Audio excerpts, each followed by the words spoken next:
Alrighty, so I guess the TF1 Depresso Eggo era will probably never go away for as long as I live. Now, so far, I've discussed a lot of the layers in regards to this film, from the nuanced themes to the neurodivergent coding of our two main Skittles. The film has a lot of layers that really gives a lot for you to think about. However, there is one core theme that seems to be rarely discussed, except for the few times I've brought it up or have seen someone else brought it up. That core theme is how the movie explores the effects of abuse on its main characters and how it drives the film's narrative. Please excuse the muteness at certain points where I say either abuse or abusive, because Miss YouTube doesn't like it when you discuss such topics here, even though she is fine with letting such content go unchecked here. Man, being a YouTuber is not for the weak. Anyways, back on topic, the way this movie has another layer of depth is why it demands multiple rewatches. It's that good. Basically, it is the corn plate to eat the movie. It's honestly incredible that it treats this topic with the respect and care it truly needs, especially in light of the conversation surrounding the topic changing as we go along.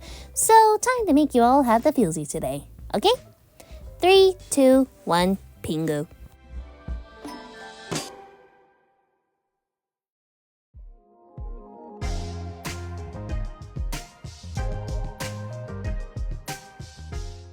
There's always been one line that's stuck with me. One that manages to be on par with the "no, I want to kill him" line during the cave argument and the "I'm done saving you" moment that sent yours truly into a weeks-long mental breakdown. It happens after Dee was one-punched in the face by Darkwing in an effort to save Orion from getting in trouble again. They were resting in the mining compound. As Orion holds Darkwing accountable for how he treated Alita 1, Dee says this. Aren't you tired of being treated like we're nothing? He had every right to hit me. I interfered. It's one of those lines that makes me at least a little teary-eyed every rewatch.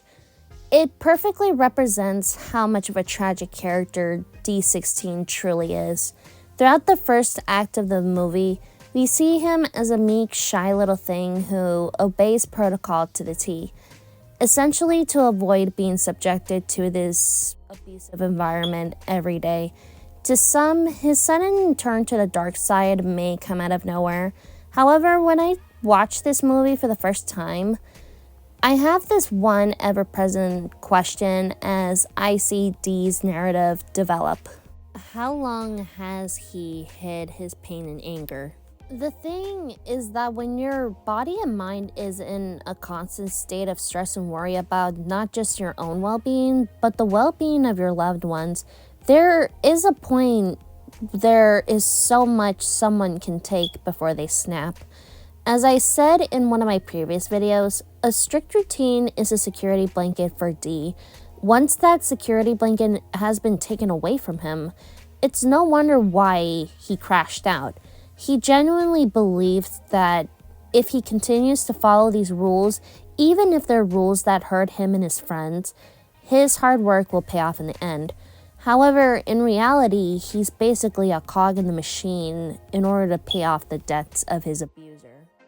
Upon this revelation, he started to take out his anger in destructive ways that ultimately costed him everything in the end, especially the one who truly loves him, who also wants to save him from this environment. Just keep a pin on Oreo. We'll get back to him later. Essentially, because Dee was taught that strength and power is what kept this crazy-ass world in check, he unfortunately internalized those beliefs. The stronghold they have on him continues to increase after a huge confidence boost from taking over as the head bitch in charge of the High Guard.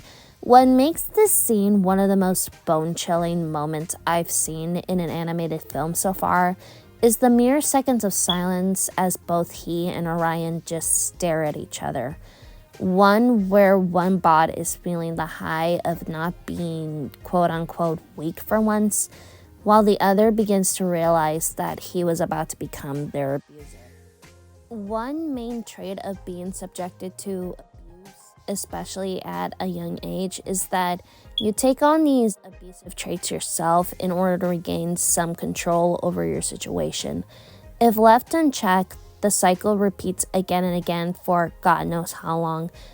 D had so much pain inside of him as a result of a system that does not value his life whatsoever. It gets even worse when it comes to Sentinel's role in the system. To Sentinel, everyone is a means to an end, even if he has to hurt them in order to uphold his life of luxury and power. However, what Sentinel fails to take into account is that his actions has consequences. One of these consequences is a victim who snapped when push turns to shove. As he continues spiraling into insanity, D pushed away Orion, someone who has tried to protect him from this environment like multiple times, even if the methods he used ended up only unintentionally pushed D further and further. The more that D pushes Orion away, the more lonely he becomes at the top as he continues climbing. Eventually, this reaches a breaking point where D fulfilled every single survivor's worst nightmare at the climax, when the abused become the abuser. There was one tweet that made an excellent point about why Optimus chose to banish Megatron from Iacon after their 1v1 fight.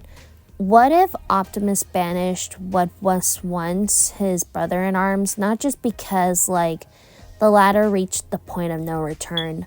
What if instead he banished Megatron because he doesn't want him to return to the mines ever again?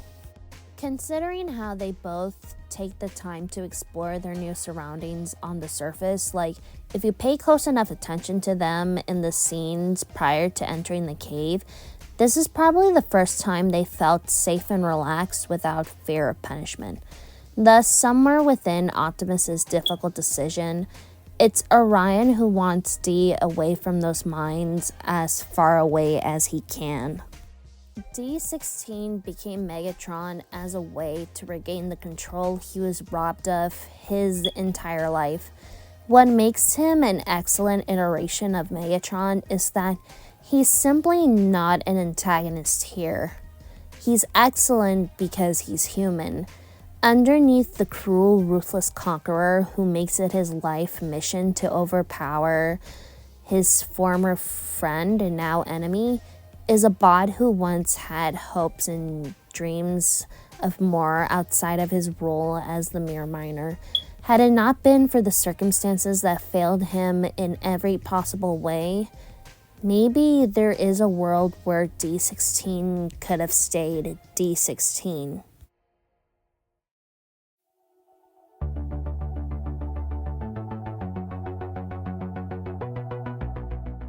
When you really think about it, Orion's story is essentially a Cinderella story. A lot of people love to complain about how supposedly weak and helpless the Disney iteration of Cinderella, mainly because of the time of the original movie's release. However, I'm glad that people have recently moved away from this perception of the character. Now that abuse is taken much more seriously, Cinderella is a great character in my opinion because, in spite of the horrible hand life has given her, she still remains a gentle, empathetic soul who never stopped dreaming of better things.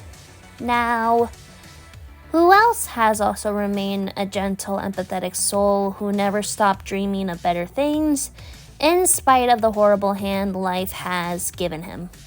The reason why a lot of the takes that demonizes Orion's stance on the main conflict rubs me the wrong way is because of the language that straight up dives into victim-blaming territory. What some of y'all fail to take into consideration is that, like D, Orion is also an abuse victim. He was a victim of being dehumanized as nothing more than a beast of burden by the system. D was not alone in his struggles. Orion also being a troublemaker 24/7 also really didn't help his case.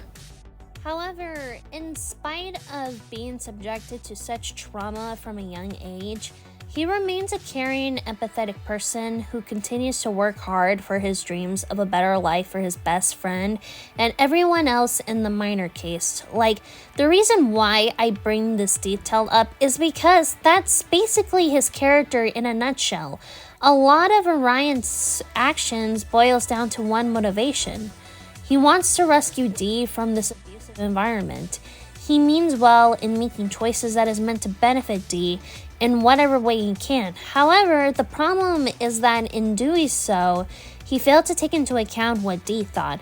Hence, it's no wonder why this has been the main source of friction between them as the story progresses. Dee has always been roped up into Orion's antics, and God knows how many times they got their asses beat with a chancla for that. Like, the first time Dee is able to make his own choices, there is no way in hell he is letting Orion get in the way. Upon being told how his actions have unintentionally affected his best friend, Orion immediately sought to unlearn this behavior. From that, he thinks of the bigger picture. He is not alone in his struggles. When rallying the other miners into overthrowing Sentinel, he lowers himself down on one knee in order to speak to them on their level. He connects with them probably for the first time ever. He gives them the choice to either stay to the way things have always been or fight for a better future alongside him. Orion Pax became Optimus Prime because he is strong enough to be gentle. That is the reason why he was chosen to be the bearer of the Matrix of Leadership. It's just unfortunate that he failed to take action in helping his best friend break the cycle they were both subjected to until it's too late. Hence, this is why I believe that played a role in his, how he's often a mediator in other Transformers media. He doesn't want to repeat his mistakes that failed D16, so he takes the initiative to help others in similar situations if needed. In a nutshell, Orion and D16 represent the choice to break or continue the cycle of abuse. You can either become the thing you swore you'll never become, or become someone who made it possible to end it because you never lost your hope and faith of a better life for yourself and your loved ones.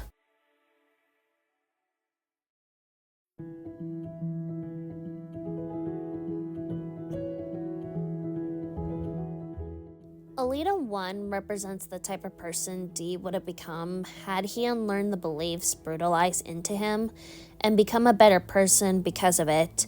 Similar to Orion and Dee, Alita was also an abuse victim. Similar with Orion and the hate towards him, I feel like a lot of the hate towards her failed to take into consideration that her abrasive personality at the beginning was the result of her trauma. There's no such thing as a perfect victim.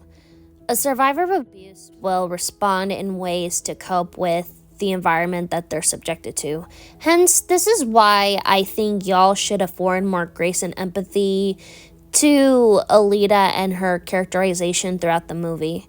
There was one tweet in regards to the scene where she was fired by Darkwing that really changed my perspective of her character.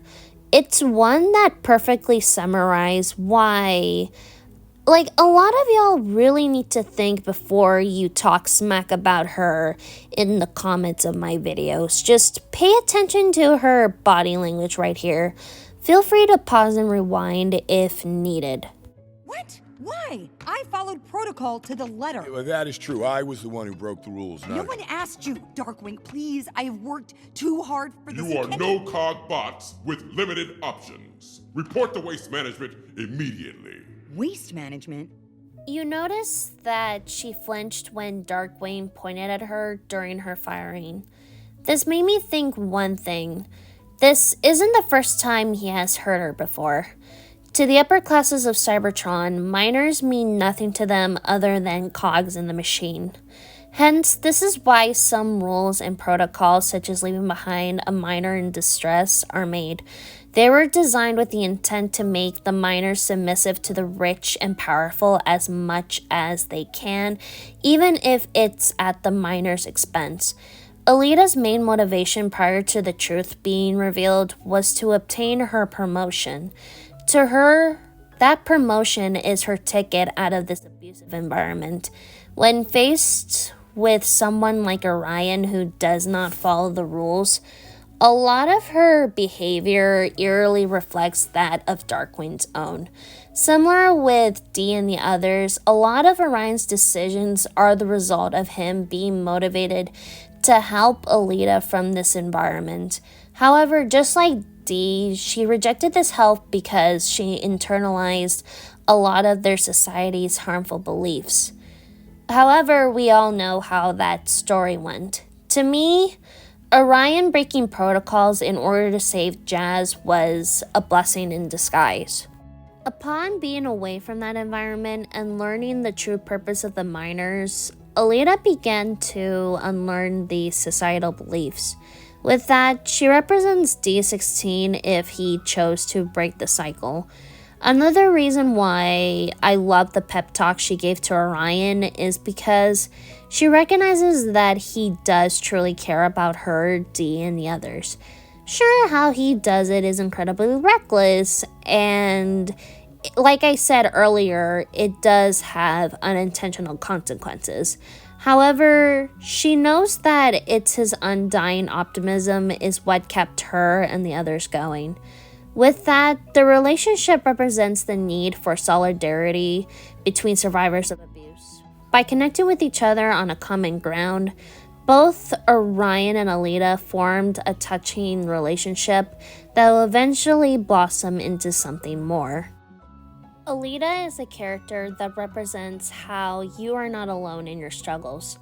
To break the cycle of abuse is to connect with someone who also went through the same thing. For it's a team effort in forming a path of healing and autonomy that will bring meaningful change to your life and the lives of your loved ones one day.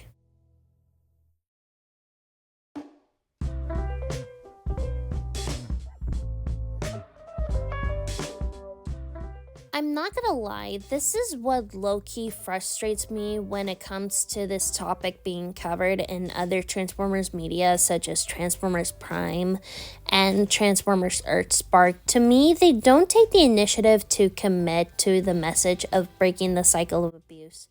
This is especially insulting in Earthspark's case because of how it downright butchers Starscream's narrative in Season 2 and onwards. Hence, this is why Transformers 1 is a breath of fresh air. It firmly commits to its messages in the end, and it pays off so beautifully. It not only teaches kids a great message of recognizing the signs of abuse, but it can also teach them what to do when helping their own friends in similar situations. Hell, it can even teach them about their own environments and seek out the help they need. This is why we need more movies like this. It's these type of movies that respect the audience's intelligence, and it allows them to pick up on context clues to put together the pieces. Like, the reason why I made this video is because I was like Dee once. I'm not gonna go too deep into it, but yeah, that was me once. Through his story, Orion's story, and Alita's story, not all hope is lost. You deserve better, and you are not alone in your struggles. You are indeed more than meets the eye. You deserve better.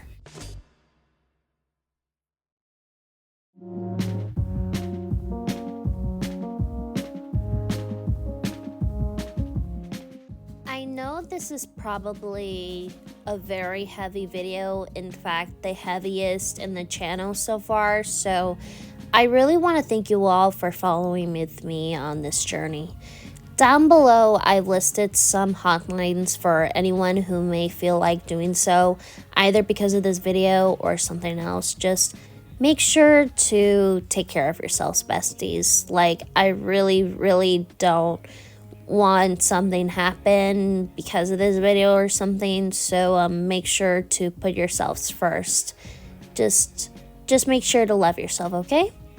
Part of why I made this video is because I see myself in these characters in regards to my own pain and trauma. This is my favorite animated film of all time for so many reasons, one of which is how it made me feel seen. I really want to see these incredible characters and how they will continue to evolve. I want that sequel, damn it.